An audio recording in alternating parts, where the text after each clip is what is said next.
Një automjet i shoqërimit të presidentit të Republikës Bujar Nishani është aksidentuar mëngjesin e së njëjtës në Durrës, ndërsa kreu i shtetit nuk ka psuar asnjë lëndim.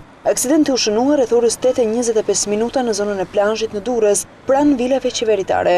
Me anë të një njoftimi zyrtar, Ministria e Brendshme ka njoftuar se në aksident u përfshi mjeti tip Skoda Octavia me targ MB 007 AA, i cili ndodhej në krye të eskortës së presidentit. Në njoftimin zyrtar, saktësohet se automjeti i shoqërimit po dilte nga zona e rezidencave qeveritare në aksin rrugor në drejtim të Tiranës dhe është goditur në mënyrë aksidentale nga mjeti tip Benz me ngjyrë gri dhe me targa të huaja LU-TR 320 me drejtues shtetasin shpëtim Suma, 36 vjeç, lindur në Tropoj dhe rezident në Gjermani.